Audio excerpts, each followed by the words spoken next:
ओम शांति। सत श्री अकाल दोस्तों अगर गल करिए अपने जीवन ਦੀ ਤਾਂ ਆਪਾਂ ਨੂੰ ਸੋਚਣਾ ਚਾਹੀਦਾ ਹੈ ਕਿ ਇਸ ਜੀਵਨ ਦੇ ਵਿੱਚ केवल मेरा शरीर या मेरा परिवार या काम धंधे खाना पीना और पैसा कमाना सिर्फ इन्ना ही नहीं लेकिन होर बहुत कुछ है जो इस जीवन नाल जुड़िया होया है। जी हाँ, वो है पंज तत्वां दी दुनिया, यानी कि पंज तत्व जिन्हां नाल ये शरीर बनिया है वही पंज तत्व पूरे ब्रह्मांड दे विच ने। इसे करके क्या जानदा है जो पिंडे सो ब्रह्मंडे, जो ब्रह्मंडे सोए पिंडे, यानी कि जो ब्रह्मांड दे विच है वही मेरे पिंड दे विच है और जो इस पिंड दे विच है वही पूरे ब्रह्मांड दे विच है। जल वायु धरती अग्नि और आकाश इन्हां पंजां तत्वां दे नाल ही, इन्हां दे मेल नाल ही मेरा ये शरीर तैयार होया है। और जिस दिन असी इस दुनिया तो जाना है मेरा ये पंज तत्व दा शरीर इन्हां ही पंजां तत्वां दे विच विलीन हो जाता है। सो बहुत ज़रूरी है कि असी अपने रूटीन विच, दिनचर्या विच या अपनी जिंदगी के सफ़र ते इन्हां पंजां तत्वां दा धन्नवाद भी करिए और इसकी रक्षा भी करिए। जैसे कि पर्यावरण दिवस नूं अगर असी इकट्ठे रल के मनाते हैं तो उसका मतलब ये नहीं है कि पूरे साल विच एक पर्यावरण दिवस है तो असी उस दिन एक बूटा ला दईए तो मुड़ के उस बूटे वाल देखिए भी ना और फोटो खिंचा के असी पर्यावरण दिवस नूं मनाउण दा सिर्फ एक सब दे नाल शेयर कर दिए कि असी पर्यावरण दिवस मनाया। लेकिन पर्यावरण दिवस का मतलब सिर्फ फिजिकल ही नहीं लेकिन मैंटल और इमोशनल भी है। दोस्तों जदों तुसी इस प्रकृति का ध्यान रखते हो तो असी उहदे नाल जुड़ते हाँ, सानू जुड़ना पैंदा है। अगर अज असी एक बीज लगाया या एक पौधा लगाते हाँ तो उसनू इन्ना स्नेह प्यार दे नाल, एक पॉजिटिव वाइब्रेशनस दे नाल, अच्छे थॉट दे नाल उस पौधे नू लगाओ और जब तक वो वड्डा नहीं हो जाता उसकी पूरी देखभाल करो। जदों असी अपने हत्थां नाल एक पौधा लगाते हैं तो उस दे नाल साडे सेंटीमेंट्स, साडे इमोशनस और फीलिंग्स जुड़ते हैं और वो हौली हौली हौली हौली वधना और फुलना शुरू हो जाता है। लेकिन जैसे एक बूटा ला के मुड़ के उहदे वल परत के देखिए भी ना तो तुसी देखोगे कि कुछ देर बाद वो मुरझा जाएगा और वो ख़त्म हो जाएगा। तो पर्यावरण दिवस दे विच सेव वाटर यानी कि पानी का बचाव करना, क्योंकि आपां सब जानते हाँ कि पानी का लैवल धरती च किस तरह नीचे जा रहा है। या जो बहुत गर्मी हुंदी है और बरसात नहीं हुंदी उदों भी बहुत जगह अकाल पै जाता है, पानी की कमी हो जाती है। तो इन्हां पंजां तत्वां का ख्याल सानू रखना चाहिए है जिस भी तरीके नाल हो सके। यानी कि जिस तरीके दे नाल भी कुछ टिप्स ने कि जिवें अपने जीवन विच प्लास्टिक की वरतों घट तो घट करो, बहुत ज़्यादा कोशिश करो कि असीं कदे भी प्लास्टिक दी चीज़ां ना खरीदीए या घट तो घट मजबूरी विच ही खरीदीए।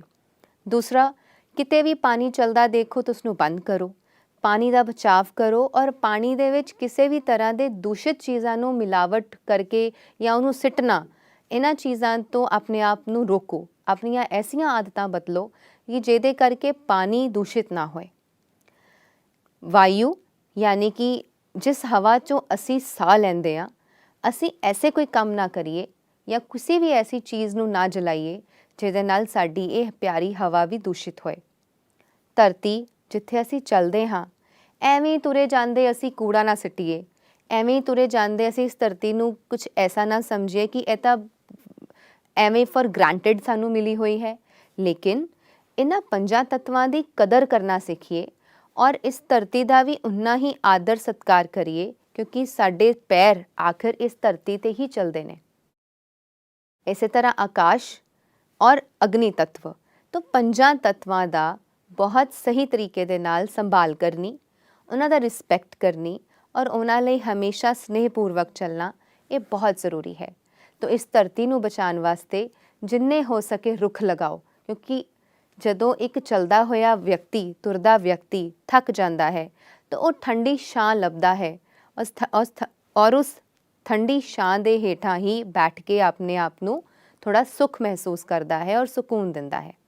लेकिन जे असी सिर्फ पेड़ कट्टन ते ही ध्यान देवांगे और पेड़ लगाउण दा जिम्मा नहीं चुकांगे तो आने वाले टाइम ते ग्रीन बैल्ट की इन्नी कमी हो जाएगी कि सानू उस दे कारण बरसात की कमी और पानी की कमी भी महसूस देखने को मिलेगी।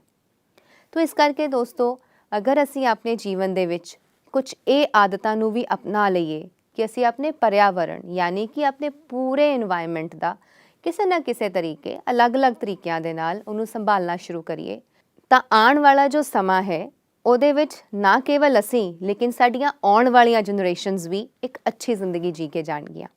ਵਰਨਾ ਅੱਜ ਜੋ ਹਾਲ ਹੋ ਰਿਹਾ ਹੈ ਸ੍ਰਿਸ਼ਟੀ ਦਾ, ਫਿਕਰ ਹੋ ਜਾਂਦੀ ਹੈ ਆਉਣ ਵਾਲੀਆਂ ਜਨਰੇਸ਼ਨਸ ਲਈ ਕਿ ਜੇ ਅੱਜ ਇਹ ਪ੍ਰੋਬਲਮਸ ਹੈ ਤੇ ਹੌਲੀ-ਹੌਲੀ 10 ਸਾਲ ਬਾਅਦ 20 ਸਾਲ ਬਾਅਦ ਕੀ ਹੋਏਗਾ ਇਸ ਧਰਤੀ ਦਾ।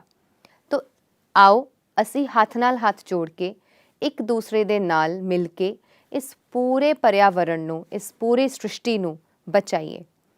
ਖੇਤੀਬਾੜੀ ਚਾਹੇ ਸਾਡਾ ਐਗਰੀਕਲਚਰ ਲੈਂਡ ਹੈ, ਚਾਹੇ ਉਹ ਸਾਡੇ ਆਪਣੇ ਘਰ ਦੀ ਕੋਈ ਜਿੱਥੇ ਵੀ ਅਸੀਂ ਰਹਿੰਦੇ ਹਾਂ ਉਹ ਲੈਂਡ ਹੈ ਜਾਂ ਕੋਈ ਛੋਟਾ-ਮੋਟਾ ਬਗੀਚਾ ਹੈ ਜਾਂ ਜੋ ਵੀ ਤੁਹਾਡੇ ਆਸ-ਪਾਸ ਜਿੰਨੀ ਵੀ ਵਨਸਪਤੀ ਹੈ, ਜਿੰਨਾ ਵੀ ਏਰੀਆ ਹੈ ਜੋ ਤੁਸੀਂ ਸਮਝਦੇ ਹੋ ਕਿ ਸਾਡੇ ਥੋੜੇ-ਥੋੜੇ ਔਰ ਛੋਟੇ-ਛੋਟੇ ਸਟੈਪਸ ਨਾਲ ਅਸੀਂ ਆਪਣੇ ਉਸ ਪੂਰੇ এনवायरमेंट ਨੂੰ ਪ੍ਰੋਟੈਕਟ ਕਰ ਸਕਦੇ ਹਾਂ ਤੇ ਉਸ ਵਿੱਚ ਪਿੱਛੇ ਨਾ ਰਹੋ। ਕਿਉਂਕਿ ਅਸੀਂ ਇਸ ਧਰਤੀ ਦੇ ਉੱਪਰ ਰਹਿ ਤਾਂ ਰਹੇ ਹਾਂ ਲੇਕਿਨ ਉਸ ਧਰਤੀ ਦਾ ਖਿਆਲ ਕੋਈ ਹੋਰ ਆ ਕੇ ਨਹੀਂ ਰੱਖੇਗਾ।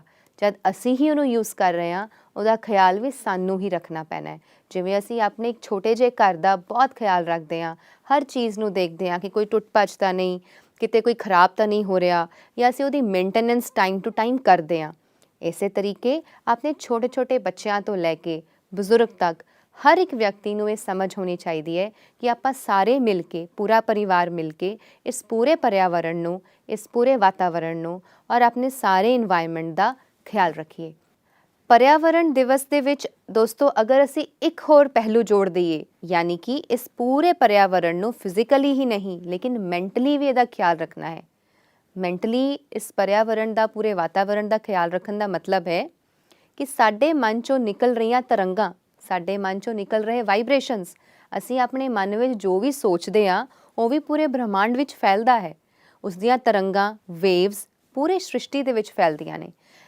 ਦੋਸਤੋ ਜੇ ਅਗਰ ਅਸੀਂ ਆਪਣੇ ਜੀਵਨ ਦੇ ਵਿੱਚ ਸਿਰਫ ਪੋਜ਼ਿਟਿਵ ਸੋਚ ਰੱਖੀਏ, ਕਿਸੇ ਤਰ੍ਹਾਂ ਦੀ ਵੀ ਈਰਸ਼ਾ, ਦਵੇਸ਼, ਦੁੱਖ ਜਾਂ ਮਨ ਮਿਟਾਵ ਜਾਂ ਭੇਦਭਾਵ, ਅਗਰ ਐਸੇ ਵਿਚਾਰਾਂ ਤੋਂ ਰਹਿਤ ਜ਼ਿੰਦਗੀ ਜੀਏ, ਐਸੇ ਵਿਚਾਰਾਂ ਨੂੰ ਹੌਲੀ-ਹੌਲੀ ਮਿਹਨਤ ਦੇ ਨਾਲ ਆਪਣੇ ਜੀਵਨ 'ਚੋਂ ਕੱਢਦੇ ਚਲੇ ਜਾਈਏ ਤਾਂ ਇਸ ਪੂਰੇ ਵਾਤਾਵਰਣ ਨੂੰ ਹੋਰ ਬੈਨੀਫਿਟ ਮਿਲੇਗਾ ਔਰ ਇੱਕ ਬਹੁਤ ਸੋਹਣਾ ਔਰ ਖੁਸ਼ਹਾਲ ਸਮਾਜ ਦਾ ਅਸੀਂ ਨਿਰਮਾਣ ਕਰ ਸਕਦੇ ਹਾਂ। ਜਦੋਂ ਅਸੀਂ ਆਪਣੇ ਜੀਵਨ ਦੇ ਵਿੱਚ ਬਹੁਤ ਨੈਗੇਟਿਵ ਸੋਚ ਰੱਖਦੇ ਹਾਂ ਜਾਂ ਕਿਸੇ ਨਾਲ ਵੀ ਗੁੱਸਾ ਹੋ ਗਏ, ਕਿਸੇ ਨਾਲ ਵੀ ਕ੍ਰੋਧ ਕਰ ਲਿਆ, ਕਿਸੇ ਨਾਲ ਈਰਸ਼ਾ ਰੱਖ ਲਈ, ਵਿੱਚ ਕਦੇ ਅਹੰਕਾਰ ਆ ਗਿਆ, ਈਗੋ ਆ ਗਈ, ਜਦੋਂ ਇਸ ਤਰੀਕੇ ਦੇ ਜਾਂ ਈਰਸ਼ਾ, ਦਵੇਸ਼, ਭੇਦ ਭਾਵ, ਵੈਰ, ਵਿਰੋਧ, ਇਹ ਸਾਰੇ ਜਿੰਨੇ ਵੀ ਨੈਗੇਟਿਵ ਇਮੋਸ਼ਨਸ ਔਰ ਫੀਲਿੰਗਸ ਹੈ, ਇੱਦਾਂ ਦੇ ਵਿਚਾਰਾਂ ਦੇ ਨਾਲ ਨਾ ਕੇਵਲ ਮੇਰਾ ਸਰੀਰ ਲੇਕਿਨ ਇਹ ਪੂਰਾ ਵਾਤਾਵਰਣ ਵੀ ਦੂਸ਼ਿਤ ਹੁੰਦਾ ਹੈ। ਇਸ ਕਰਕੇ ਸਿਰਫ ਫਿਜ਼ੀਕਲੀ ਇਸ ਵਾਤਾਵਰਣ ਦਾ ਧਿਆਨ ਨਹੀਂ ਰੱਖਣਾ ਲੇਕਿਨ ਉਹਦੇ ਨਾਲ ਆਪਣੇ ਮਾਨਸਿਕ ਸਤਰ 'ਤੇ ਵੀ ਜਾ ਕੇ ਇੰਨੀ ਪੋਜ਼ਿਟਿਵ ਸੋਚ ਰੱਖੋ ਕਿ ਮੇਰੇ ਜਿਸ ਸ੍ਰਿਸ਼ਟੀ 'ਤੇ ਮੈਂ ਰਹਿਣਾ ਹੈ, ਜਿਸ ਸ੍ਰਿਸ਼ਟੀ 'ਤੇ ਅਸੀਂ ਰਹਿ ਕੇ ਆਪਣੀ ਜ਼ਿੰਦਗੀ ਨੂੰ ਜੀ ਰਹੇ ਹਾਂ, ਉਹ ਸਾਰਾ ਵਾਤਾਵਰਣ ਮੇਰੇ ਅਨੁਕੂਲ ਰਹੇ ਔਰ ਬਹੁਤ ਹੀ ਪ੍ਰੇਮ ਪੂਰਵਕ ਔਰ ਪਿਆਰ ਪੂਰਵਕ ਸਮਾਜ ਚੱਲੇ। ਤਦ ਹੀ ਅਸੀਂ ਇੱਕ ਸੋਹਣੇ ਸਮਾਜ ਦਾ ਨਿਰਮਾਣ ਕਰ ਸਕਦੇ ਹਾਂ। ਇਸੇ ਨਾਲ ਤੁਹਾਨੂੰ ਸਭ ਨੂੰ ਪਰਿਆਵਰਣ ਦਿਵਸ ਦੀਆਂ ਬਹੁਤ-ਬਹੁਤ ਸ਼ੁਭਕਾਮਨਾਵਾਂ। ਧੰਨਵਾਦ। ਓਮ ਸ਼ਾਂਤੀ।